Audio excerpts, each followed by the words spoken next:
नमस्कार विद्यार्थियों, मैं डॉक्टर प्रवीण कुमार यादव, हिंदी विभाग, राजकीय स्नातकोत्तर महाविद्यालय आलापुर अम्बेडकर नगर से। आज हम प्रख्यात कवि सूर्यकांत त्रिपाठी निराला की बहुचर्चित कविता सरोज स्मृति का अध्ययन करेंगे। सरोज स्मृति की रचना निराला ने 9 अक्टूबर सन 1935 को की और इसका प्रथम प्रकाशन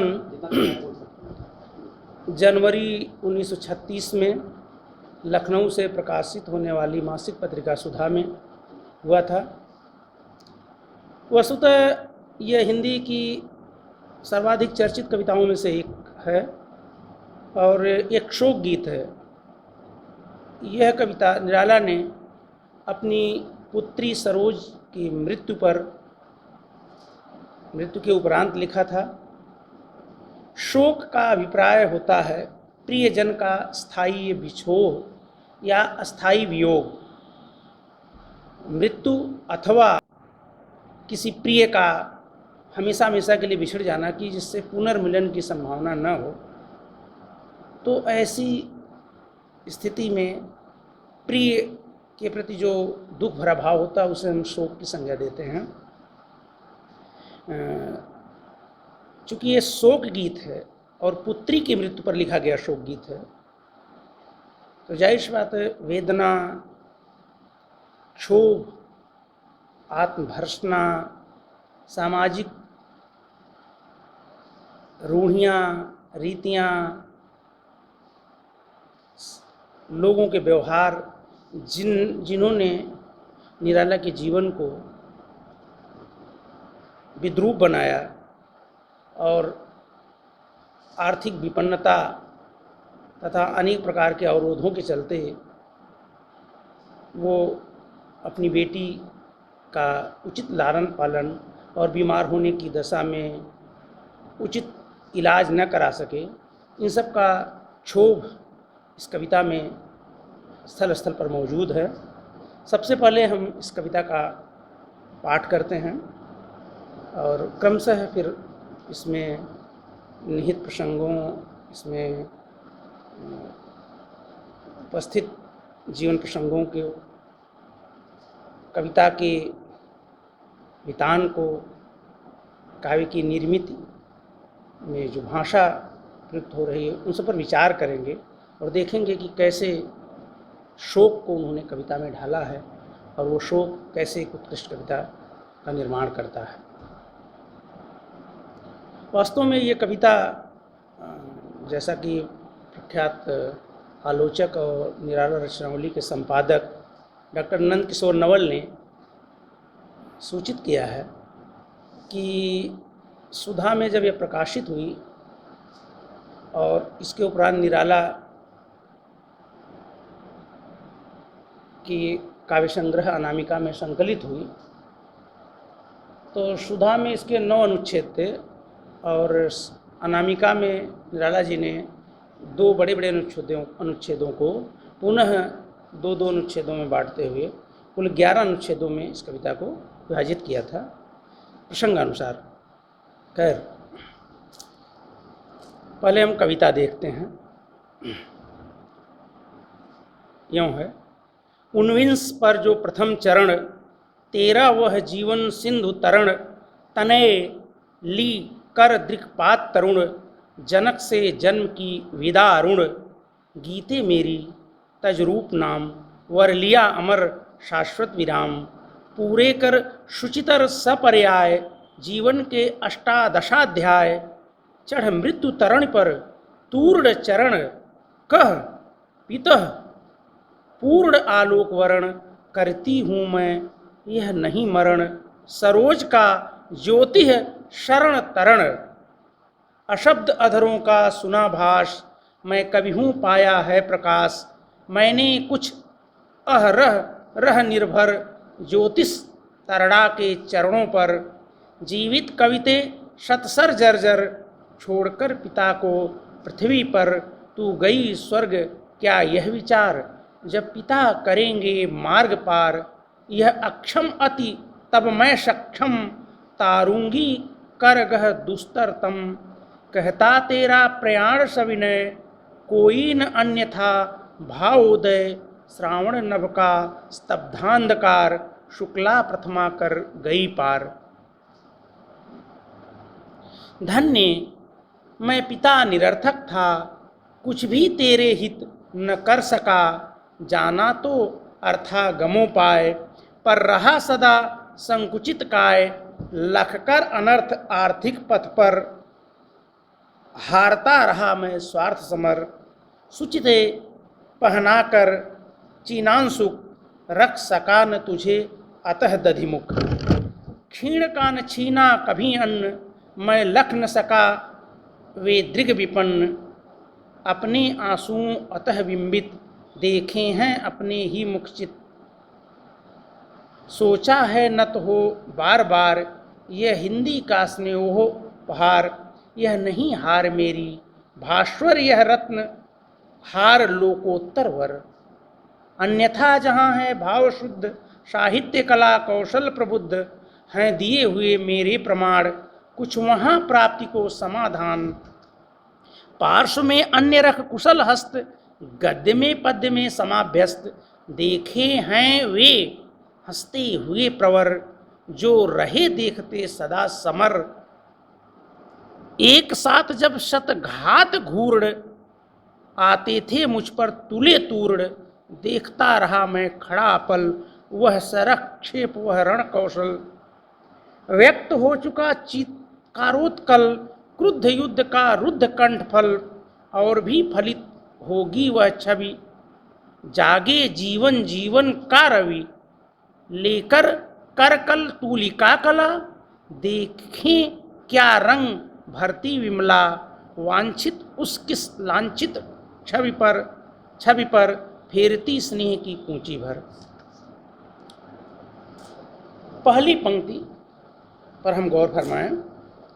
19 पर जो प्रथम चरण, तेरा वह जीवन सिंधु तरण। तनय ली कर दृक्पात तरुण, जनक से जन्म की विदारण। बेटी की मृत्यु को 3 महीने लगभग हुए हैं। जुलाई 1935 में सरोज की मृत्यु होती है और अक्टूबर 1935 में निराला यह कविता कागज पर उतारते हैं, यानी अपने अंदर उमड़ता हुआ दुख का सागर कैसे शब्दों में समेट कर उतारते हैं। 19 पर जो प्रथम चरण कवि सूचना दे रहा है और किस तरीके से अपनी बेटी की मृत्यु का दार्शनिकीकरण कर रहा है, जो भारतीय दर्शन में आत्मा की अमरता का, इस संसार को भव सागर कह करके उससे मुक्त होने की बात जो कही गई है, कैसे उस दर्शन का सहारा लेते हुए, दार्शनिक परंपरा का सहारा लेते हुए, दर्शन का आधार ग्रहण करते हुए रचनाकार कैसे उस दुख को भुलाने की चेष्टा कर रहा है, या उस व्यक्तिगत जीवन की अपूर्णीय क्षति को कैसे वो अंगीकार कर रहा है कि मानो किसी महत्तर उद्देश्य के लिए बेटी गई है, उसकी मृत्यु नहीं हुई, उसने मृत्यु का वर्ण किया है, पूर्ण आलोक का वर्ण किया है। वो एक महत आशय के लिए इस लौकिक संसार को छोड़ करके किसी उच्च संसार को गई है। उस गई क्यों है, उच्च स्थान को गई क्यों, उसके पीछे भी इस पिता के प्रति ही, पिता की ही हिताकांक्षा सम्मिलित है। रचनाकार लिख रहा है कि 19 पर जो प्रथम चरण, यानी 19वें वर्ष के पहले चरण में बेटी सरोज ने जैसे प्रवेश किया था, यानी 19वें साल का समय ही था, यानी शुरुआत ही हुई थी कि सीधे बेटी को संबोधित करते हुए रचनाकार कह रहा है कि तेरा वह जीवन सिंधु तरण, तुमने इस जीवन रूपी सागर को पार कर लिया, यानी इस भव सागर से, इस संसार से, इस दुख भरे संसार से तुम पार चली गई। तने हे पुत्री ली कर दृगपात तरुण, तुमने अपनी युवा आंखें बंद कर ली, यानी तरुणाई की आंखें, जिस समय इस संसार में अपनी सर्जना करने, इस जीवन को भोगने, जीवन में कुछ महत्तर रचने, भौतिक जीवन को जीने का समय होता है, जब जीवन का चौथा काल आता है, आदमी वृद्ध होता है, जो मनुष्य की एक अवस्था है, एक जीवन की समय अवधि निर्धारित है, उसमें धीरे धीरे जब शरीर क्षीण होती है, उसकी भूमिकाएं कम होती हैं और धीरे धीरे धीरे उसके जाने को हम स्वीकार कर लेते हैं, नई पीढ़ी आती है। लेकिन अकस्मात असामयिक निधन जब होता है तो कितना बड़ा आघात होता है। लेकिन किस तरीके से उसका दार्शनिकीकरण करके लेखक उस दुख को सह बना रहा है कि बेटी तुमने तरुणाई में ही अपनी आंखें मूंद ली और अपने इस पिता से स्थायी विदा ले ली।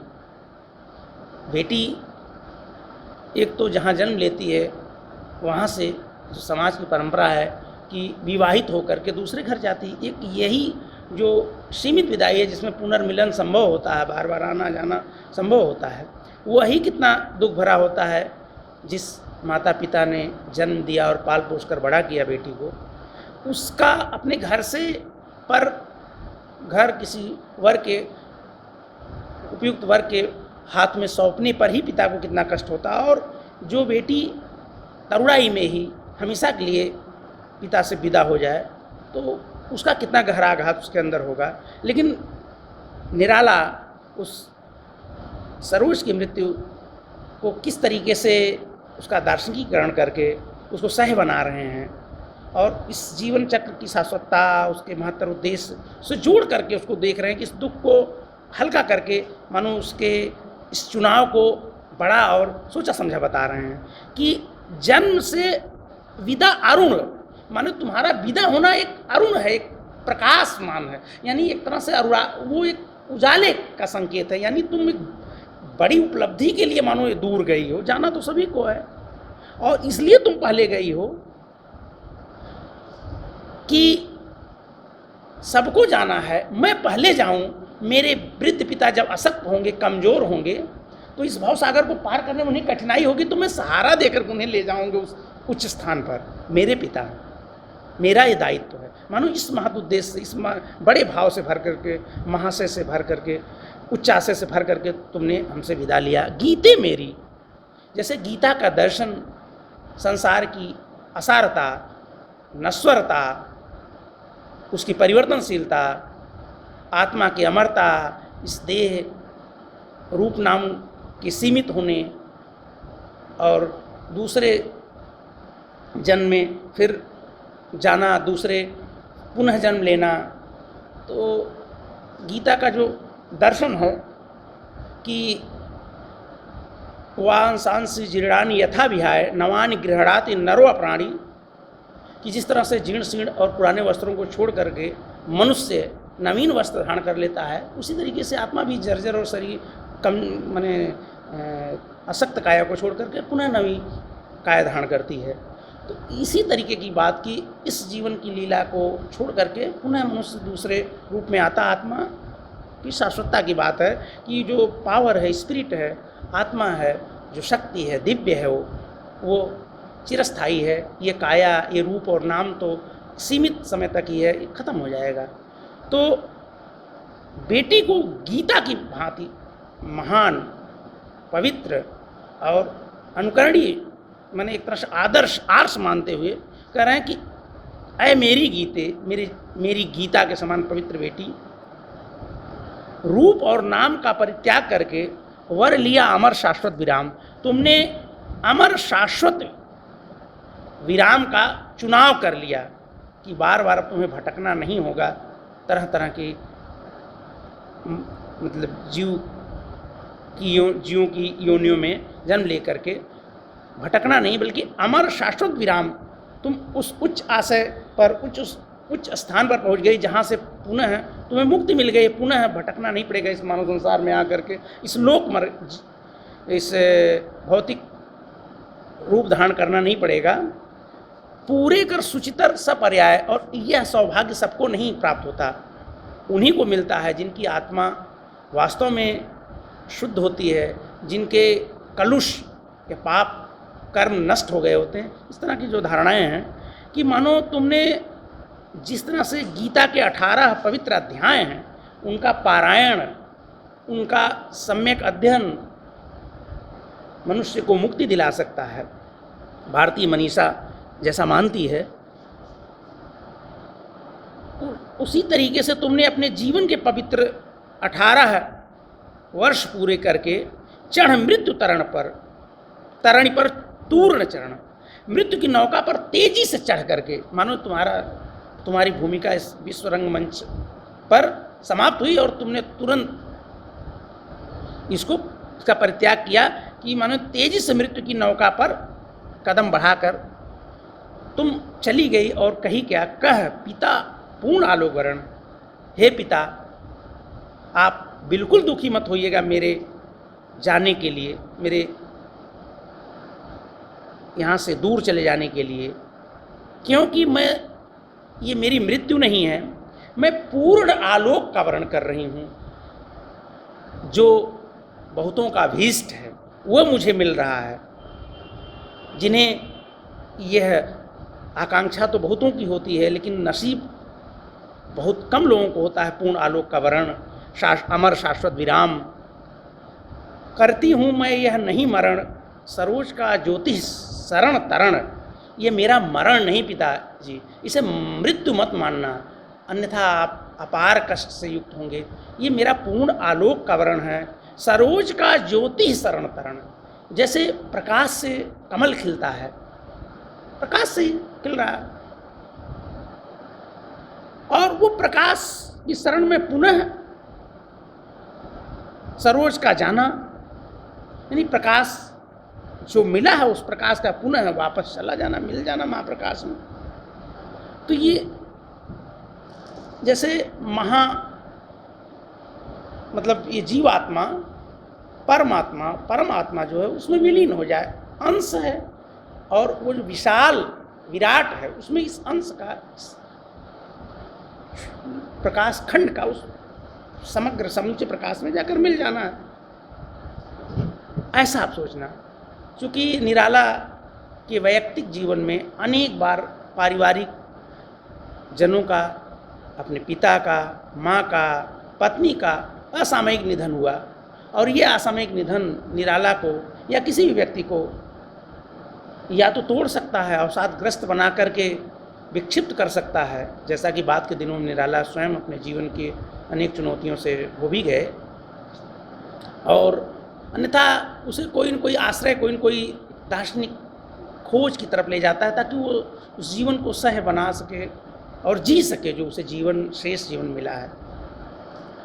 तो कुल मिला के वो रामकृष्ण मिशन से प्रभावित भी थे, रामकृष्ण परमहंस के विचारों से,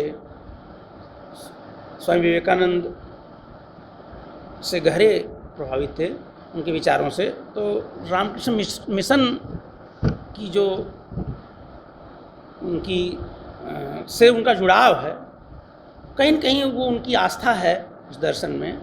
समन्वय नाम के पत्र का उन्होंने संपादन भी किया था।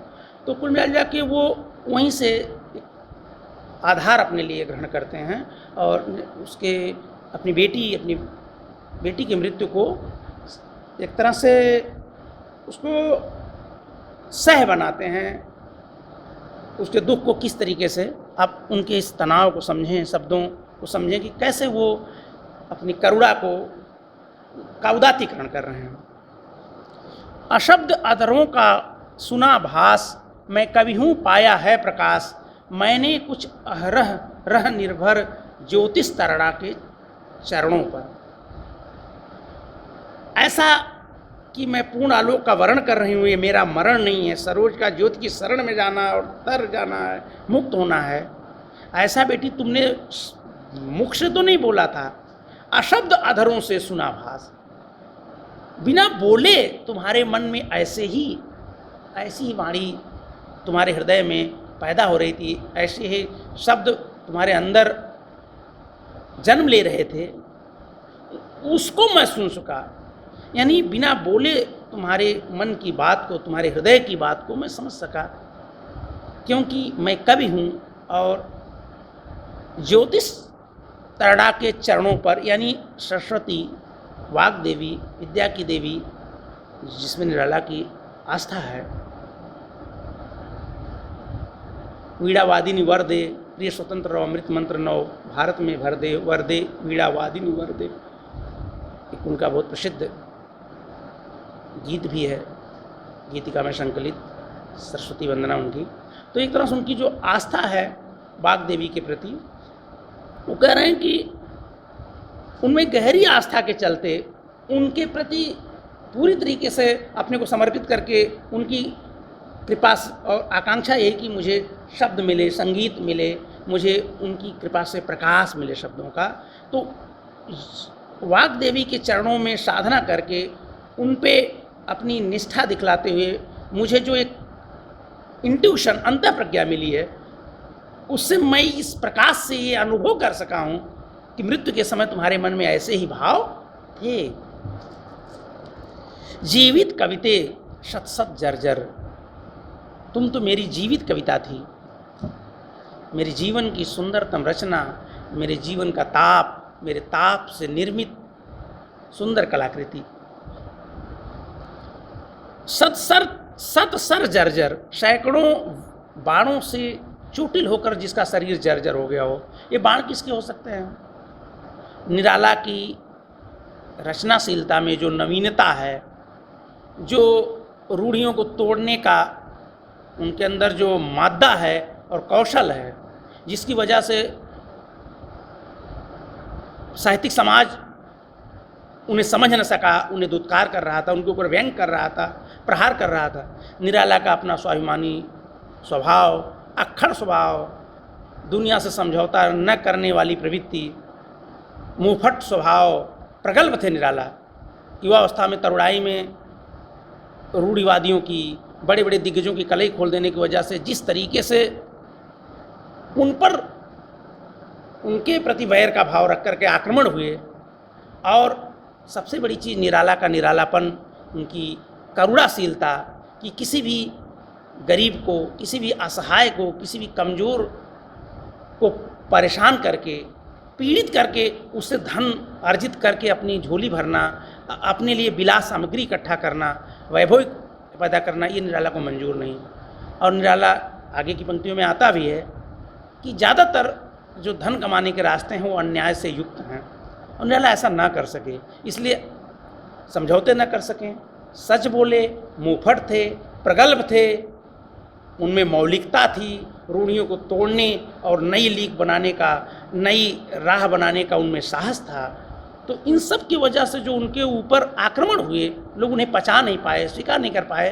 तो निराला एक तो घोर आक्रमण के, दूरभिसंधि के शिकार हुए, बड़े बड़े दिग्गजों के, आर्थिक संकटों का उन्हें सामना करना पड़ा। जायज़ बात है कि अर्थ के बिना तो सारी चीज़ें अनर्थकारी होंगी, परिवार का उचित पालन पोषण नहीं होगा, तनाव होंगे, जीवन में तरह तरह की असुविधाओं और से का सामना करना पड़ेगा, सुविधाओं और ज़रूरी चीज़ों से भी वंचित होना पड़ेगा। निराला की गद्य रचनाएं पढ़िए तो उन्होंने प्रसाद जी को जो चिट्ठी लिखी उसमें उन्होंने लिखा है कि वज्र देहात उनका गांव, जहां लिखने के लिए कागज़ तक नहीं उपलब्ध है, तो वो बोलते हैं प्रसाद जी से कि कुछ कागज़ भी भेज दीजिएगा। जो है इस तरह की चीज़ों के बीच में किस तरह से निराला के अंदर वो अदम्य सर्जनशीलता थी, हिंदी साहित्य को आगे ले जाने का, उसमें नवीनता भरने का, नया शिल्प और नए विषय क्षेत्रों में प्रवेश करने की जो उनमें कुव्वत थी, जिसे उन्होंने प्रमाणित भी किया आगे चलकर निरंतर अपनी सृजनशीलता से, वो सब चीज़ें उन्हें जर्जर बना रही थीं। उनका अपना स्वभाव, उनके अपने संकल्प, उनकी अपनी प्रवृत्तियाँ, जिसकी वजह से वो घोर विपन्न और आर्थिक रूप से एक तरह से असफल जीवन जिए। आज उन्हें उस बात की कोफ्त हो रही है कि इतनी बड़ी देन उनकी है। निराला को इस बात का गहरा एहसास है, उन्होंने साहित्य को जो दिया है, हिंदी साहित्य को, वो छोटी मोटी उपलब्धि नहीं है, वो केवल खाना पूरी के लिए शौकिया लेखन नहीं है, वो लेखन हिंदी में नई ज़मीन तोड़ने वाला है, हिंदी के लिए बड़ी उपलब्धि है। लेकिन हिंदी समाज ने यद्यपि उन्हें सम्मान दिया भी, इसको भी कहीं स्वीकार करते हैं, लेकिन घोर विरोध और गहरे आर्थिक संकट का सामना करना पड़ा, जिसकी वजह से उनका व्यक्तिगत जीवन बेहद प्रभावित हुआ। और कहीं न कहीं उन्हें ये अपराध बोध है कि बेटी का उचित पालन पोषण और उचित इलाज वो अपनी इसी मैंने इस संकल्पना की वजह से ना कर सके। संकल्प भी कहीं न कहीं उसमें बाधक रहा इस और लोगों की प्रवृत्ति, समाज और संस्थाओं की। छोड़ पिता को पृथ्वी पर तू गई, जीवित कविते सत्सर जर्जर, छोड़कर पिता को पृथ्वी पर तू गई, स्वर्ग क्या यह विचार, जब पिता करेंगे मार्ग पार, यह अक्षम अति तब मैं सक्षम, तारूंगी करगह दुस्तरतम।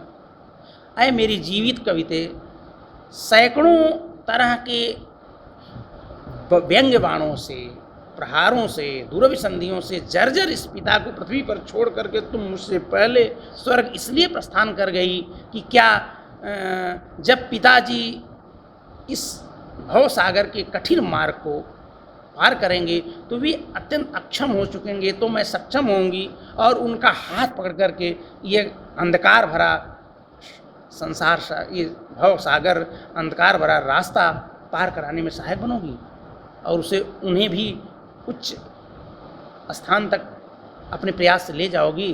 कहता तेरा प्रयाण सविनय, बड़ी विनम्रता से तुमने ये बात कही थी, इसमें कोई दर्प नहीं था, बल्कि निवेदन किया था कि पिताजी मेरे प्रयाण को ऐसे स्वीकार करें। कोई न था, कोई न अन्य था भावोदय, अंतिम समय में तुम्हारे मन में अन्य कोई भावोदय भाव उदित नहीं हुआ था, ऐसा ही कुछ भाव था। मैं ऐसा अनुभव करता हूँ, मेरा मन ऐसा ही कहता है, मुझे ऐसा ही महसूस होता है। श्रावण नवका स्तब्धांधकार, शुक्ला प्रथमा कर गई पार।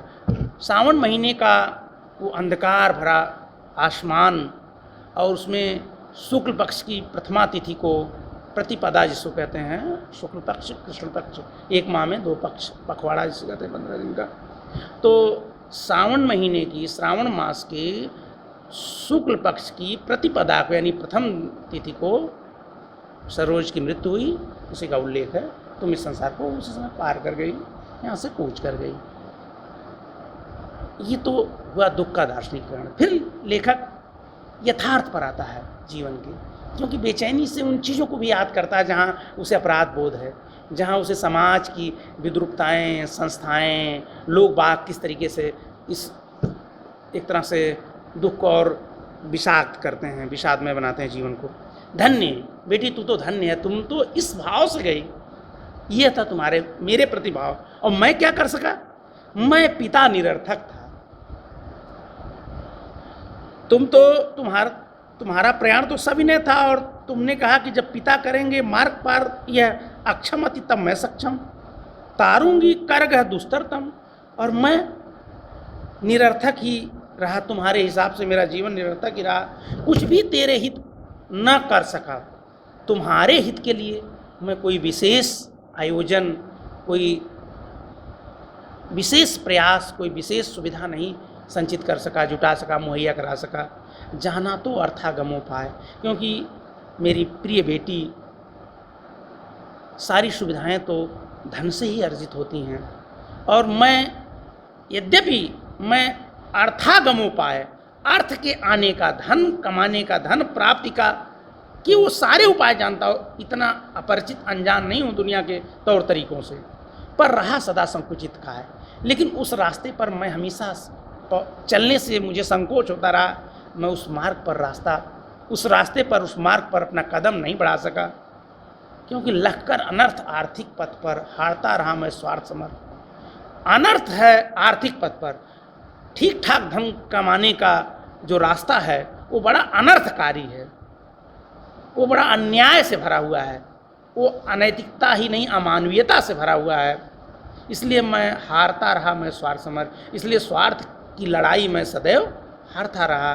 स्वार्थों की, अपने हित, अपने परिजनों, अपने लिए जो भी सुख सुविधाएँ जुटानी चाहिए थी, उस लड़ाई में मैं हमेशा हारता रहा। सुचिते पहना कर चिनांशुक, इसलिए है मेरी पवित्र बेटी, इसलिए मैं तुम्हें चिनांशुक, चीन का रेशमी वस्त्र यानी चाइना सिल्क जिसे कहा जाता था, उसमें किसी समय वो बहुत मतलब एक तरह से अच्छी चीज़ मानी जाती थी। उस वस्त्र का उपलब्ध होना, जहाँ मार्किन के कपड़े भी इस भारत में जिस समय निराला ये रचना कर रहे हैं कि गांव में इतनी दरिद्रता थी, अभाव था कि लोगों नहीं होता था, उसमें चाइना सिल्क यानी चीन के रेशमी वस्त्र उपलब्ध होना और बच्चों को पाना पाना संपन्न लोगों के बस की बात थी, या आकांक्षा उनकी थी जो ठीक ठाक खाते पीते घर के लोग थे, वो अपने बच्चों को पहना पाते थे। तो सुचिते पहना कर चिनान सुख रख सका न तुझे अतः दधिमुख, इसलिए न तो तुम्हें मैं अच्छे ठीक ठाक रेशमी वस्त्र पहना सका, जैसा कि हर पिता की आकांक्षा होती है कि अपने बच्चे को अच्छा से अच्छा वस्त्र पहनाए, और तुम्हें दधिमुख यानी तुम्हारे लिए दूध इत्यादि की माने उचित पौष्टिक भोजन की भी व्यवस्था नहीं कर सका।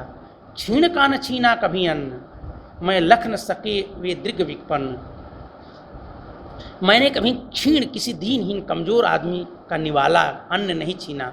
अक्सर तो जो लोग मोटे हो रहे हैं, अक्सर तो जो लोग धनवान हैं, जो अमीर ज़्यादा हैं, जिनके पास सुविधाएं ही सुविधाएं हैं, वे अक्सर तो गरीबों कमज़ोरों दीनों के ही हिस्से का निवाला तो छीन करके अमीर हुए हैं।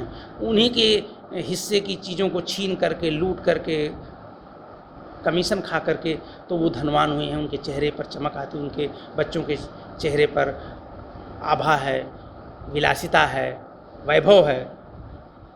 निराला उस बात को रेखांकित कर रहे हैं कि क्षीण का न छीना कभी अन्न, मेरी मानवीय संवेदनशीलता, मेरा हृदय कभी इस बात के लिए गवारा नहीं किया, इस बात के लिए तैयार नहीं हुआ कि मैं किसी गरीब का अन्न छीनूं, इसलिए मैंने कभी किसी क्षीण का कभी अन्न छीनने की कोशिश नहीं की। मैं लख न सकते वे दृग विपन्न, मैं वे दीनहीन आँखें जिनकी आँखों में भय गहरी विपन्नता होती है, गरीबी होती है, उनके हिस्से की चीज़ें लूटना, उनका श्रम, उनके श्रम का शोषण करना, उनके हक और हिस्से को लूट करके रख लेना, उन्हें बेवकूफ़ बना करके उन्हें ठग करके धन कमाना,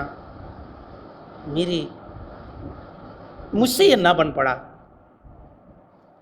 अपने आंसू अतः बिंबित देखे हैं अपने ही मुखचित, मेरी आंखों में जो आंसू थे अपने अभाव और पीड़ा के, जब उन आंखों में उन गरीबों का मैं चित्र देखता हूँ तो लगता है कि वे मेरे ही दृश्य हैं, यानी जैसे मैं दुखी हूँ, बेबस हूँ, ऐसे तो वो भी हैं। तो क्या करूँ, अपनी बेबसी को दूर करने के लिए किसी दूसरे बेबस को और बेबस बना दूँ? ऐसा मैं ना कर सका। सोचा है न तो हो बार बार, यह हिंदी का स्नेहोपहार, यह नहीं हार मेरी भास्वर, यह नहीं हार मेरी भास्वर, यह रत्नहार लोकोत्तर वर। हाँ, लेकिन एक चीज सोचता हूं कि ये सब मैंने किया क्यों? मैं इसलिए किया कि सर्जनाशील रहूं, सच लिखूं, अन्याय के मार्ग पर न चलूं, धन कमाने की दिशा में ज़्यादा प्रयत्नशील भी नहीं हुआ क्योंकि अनर्थकारी। दूसरे बहुत सारा समय मैं सृजनशीलता में लगाया, हिंदी की का भाल माथा उन्नत बनाने में लगाया। हाँ, एक चीज़ का मुझे संतोष होता है कि मेरी हार नहीं है। कई बार लगता है मैं जीवन में हार गया, जीवन व्यर्थ चला गया। ऐसी उनकी दूसरी कविताओं में भी इस तरह की विषाद भरी पंक्तियाँ आती हैं। लेकिन कई बार लगता है कि नहीं, बार बार देखता हूँ कि ये मेरी हार नहीं है, ये हिंदी का स्नेहोपहार, हिंदी का मेरे प्रति इतना प्रेम है, ये उपहार है मुझे, ये चुनौती, और मैं इतना लिख सका हूँ। लोगों ने मेरी रचनाओं को सराहा, मुझे सम्मान भी दिया है। भास्वर यह रत्नहार लोकोत्तर वर, ये जो मेरी रचनाएं हैं जिसमें मैं ज़्यादा वक्त गंवा सका, जिसकी वजह से भी मैं धन उपार्जन के मार्ग पर ज़्यादा न चल सका, न्याय का एक कारण तो है ही, तो ये रत्नहार है, ये रचनाएं मेरी रत्नहार हैं। जैसे कीमती रत्न होता है, उस रत्न से बने हुए हार की तरह किसी मणिमाणिक्य से बहुमूल्य रत्नों से बनी हुई हार के समान है गले में। लोकोत्तर वर है, लोक या संसार से ऊपर उठा हुआ ये चुनाव है। दुनिया क्या इकट्ठा करती है? रुपए, पैसे, भवन, गाड़ी, वैभव, लेकिन मैंने रचनाओं की पूंजी इकट्ठा की है। उनका धन वैभव सीमित समय तक काम देगा। मेरी रचनाएं मेरे जाने के बाद भी लोगों का मार्ग प्रशस्त करेंगी, उनमें संवेदनशीलता पैदा करेंगी, उनमें मेरी कला जो है उन्हें आनंद भी दे सकेगी, उनका परिष्कार कर सकेगी। इसलिए ये लोकोत्तर वर है, मेरा चुनाव है। ये सिर्फ अन्याय का ही मामला नहीं है, बल्कि ये मेरा चुनाव भी है जो मुझे निर्धनता की तरफ ले गया। अन्यथा जहाँ है भाव शुद्ध, साहित्य कला कौशल प्रबुद्ध, हैं दिए हुए मेरे प्रमाण। जहाँ शुद्ध भावों की बात है, साहित्य कौशल की बात है, कलाओं की बात है, शब्द चयन, सुंदर कलाकृति के निर्माण की बात है, साहित्यिक कृतियों की, मैंने वहाँ प्रमाण प्रस्तुत किया है, कीर्तिमान स्थापित किया है। मेरी रचनाएं उदाहरण हैं, क्लासिक हैं, इस अर्थ में कि वो लोगों को चुनौती देती हैं कि देखो इस तरीके से सोचो, ऐसा रचो। ये होता है किसी विधा में, इस तरीके से भी बेहतर सृजन संभव किया जा सकता है। तो मेरी रचनाएं, मेरा कौशल, शब्द कौशल, मेरी रचना धर्मिता साहित्य के क्षेत्र में, वो वहाँ मैंने प्रमाण प्रस्तुत किए हैं। कुछ वहाँ प्राप्ति को समाधान पार्श्व में अन्य रख कुशल हस्त। निराला को इस बात का गहरा विश्वास और प्रगल्भ रचनाकार कह रहे हैं कि अभी तो मैंने एक बाएं हाथ से काम लिया, अभी दाहिना कुशल हाथ तो मैं बाएं रखा हूँ, जो गद्य और पद्य में समान रूप से अभ्यस्त है। प्रसिद्ध आलोचक और निराला रचनावली के संपादक नंदकिशोर नवल जी ने इस बात को उल्लिखित भी किया है कि किस तरह से संभवतः अप्सरा के रचना के समय उन्होंने एक मित्र से बात करते हुए कहा था कि अभी मैंने 20% निराला रखा है, अभी 100% निराला रख दूं तो हिंदी बुद्धिजीवी मुझे पता चला मुझे डंडे लेकर निराला को मार ही न डालें। मतलब यथार्थ ऐसी रचनाएं जिसका सामना करने का साहस बनावटी, नकली, कुलीन, आभिजात्य बनने वाले लोगों में नहीं हो, जैसा कि ज़्यादातर ऐसे ही लोगों का यथार्थ से दूर, सच्चाई को छुपाने वाले, अपनी कमजोरियों को ढांपकर दूसरों की केवल कमियों को उजागर करके श्रेष्ठ साहित्यिक बनने वाले, पुरोधा अपने को साबित करने वाले, यथार्थ के पैरोकार सिद्ध करने वाले लोग होते हैं। अपने जीवन की विद्रूपताएं और कमजोरियों को छुपा लेने वाले लोग। निराला ने कहा कि नहीं, सच वह लिखो जिसमें तुम्हारा पूरा सच आए। ऐसा सच उन्होंने कुल्ली भाट, बिल्लेसुर बकरिया, इस तरह की जो रचनाएं उन्होंने आगे चलकर लिखी, उस तरह का गद्य कितने लोग लिख पाए हैं जीवन में। तो निराला ने जो ये बात कही कि गद्य पद्य में समाभ्यस्त है उनका, समान रूप से अभ्यस्त उनका दूसरा कुशल हस्त है, तो ये कोई अतिशयोक्ति नहीं है, बल्कि निराला ने अपनी मतलब लेखनी से आगे प्रमाणित भी किया इसे। आगे रचनाकार कह रहा, देखें वे हंसते हुए प्रवर, जो रहे देखते सदा समर, एक साथ जब सतघात घूर्ण आते थे मुझ पर तुले तूर्ण। मैंने ऐसे से प्रवर श्रेष्ठ जन देखे हैं जो मेरा उपहास कर रहे थे, मेरी सृजनशीलता से जो प्रभावित थे अंदर अंदर, लेकिन उन्हें मेरे ऊपर आक्रमण करने वाले, मेरे ऊपर एक तरह से बैर भाव दिखला करके मुझे फांसी पर ढकेलने के लिए जो प्रयासरत थे, एक तरह से लामबंद होकर के मेरे संगठित प्रहार मेरे ऊपर कर रहे थे कुछ लोग योजनाबद्ध तरीके से। ऐसी दूरभिसंध में वो लोग भी शामिल थे जो बड़े बड़े श्रेष्ठ माने जाते हैं, हिंदी के सम्मानित लोग माने जाते हैं, प्रवर लोग, वे भी हंस रहे थे, मेरा उपहास कर रहे थे। जो रहे देखते सदा समर, तटस्थ होके पीछे से लड़ाई देख रहे थे, एक साथ जब सतघात घूर्ण आते थे मुझ पर तुले तूर्ण। यानी सैकड़ों आक्रमण से बाण चलाया जाता और ऐसा बाण आया कि वो नाचते हुए आए, यानी जिसकी गति के साथ उसकी दिशा बदलते तो अपने को बचा पाना ही मुश्किल हो उससे। तो यानी घुमा करके, यानी आक्रमण लोग दूसरे के कंधे पर बंदूक रख कर चलाना, दूसरे कंधे से तीर चलाना, यानी बड़ी कूटनीतिक तरीके से मेरे ऊपर जब आक्रमण हो रहे थे, तब भी बड़े गुणी लोग, हिंदी के प्रवर लोग, जिन्हें बचाव करना चाहिए था मेरा, ऐसी दुर्पसंधियों को जिन्हें काटने की कोशिश करनी चाहिए, ऐसे लोग हंस रहे थे मेरे ऊपर और उन्हें ये देखते रहे कि ऐसा होता रहे।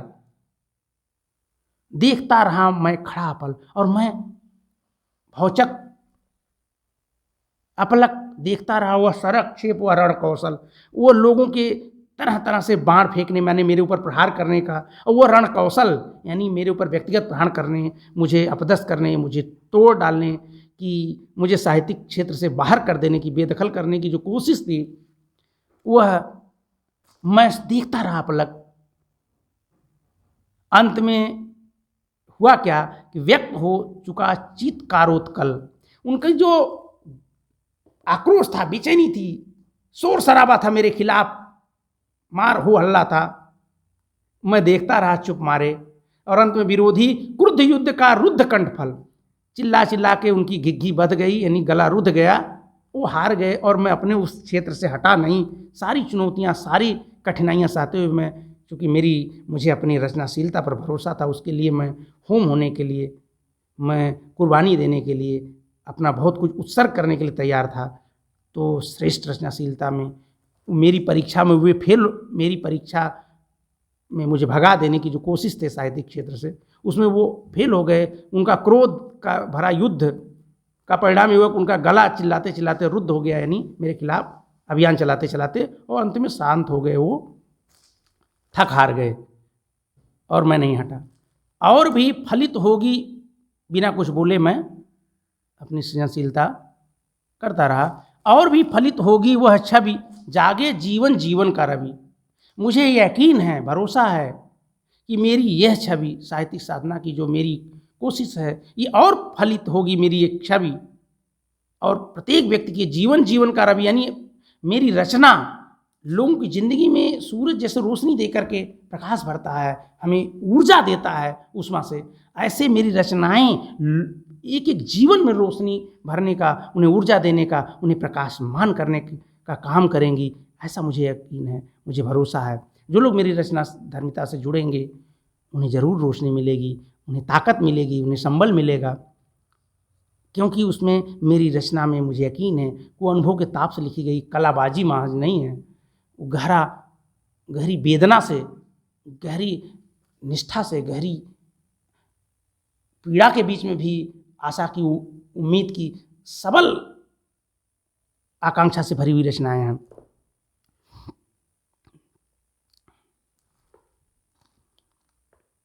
लेकर कर कल तूलिका कला, देखें क्या रंग भरती विमला।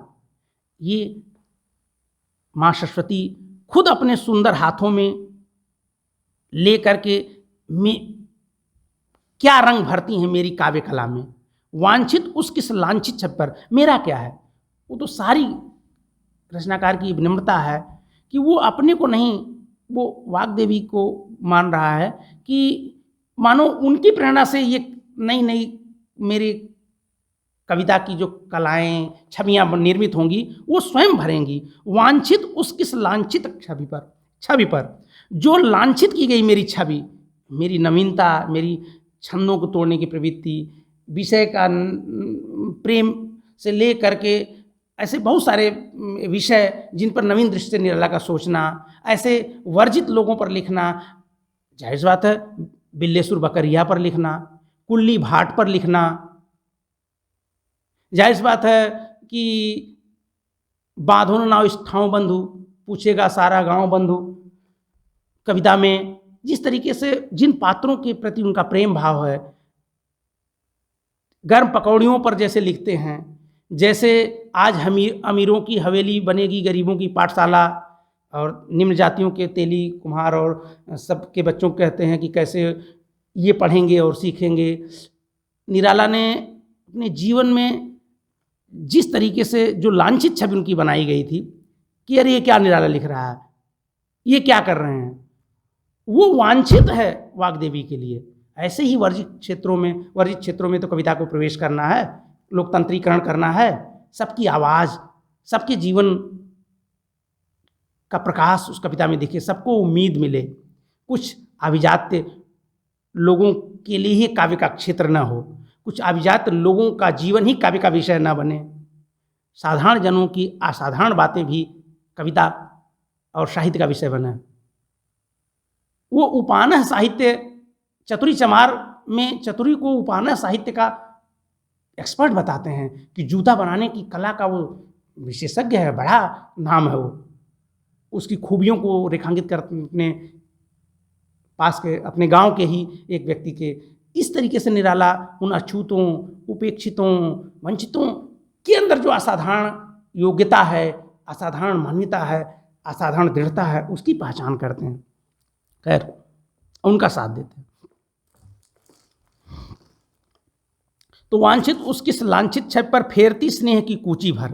प्यार की कूची से कौन सा चित्र वाग्देवी फिर उनके लिए वांछित और साहित्यिकों के द्वारा लांछित तथाकथित लामबंद साहित्यिक आकाओं के द्वारा लांछित छवि पर प्रेम की खूंची भर करके कौन सा नया रंग भरती हैं, यानी कौन सी नई नई रचना मुझसे करवाती हैं। फिलहाल आज इतना ही, धन्यवाद।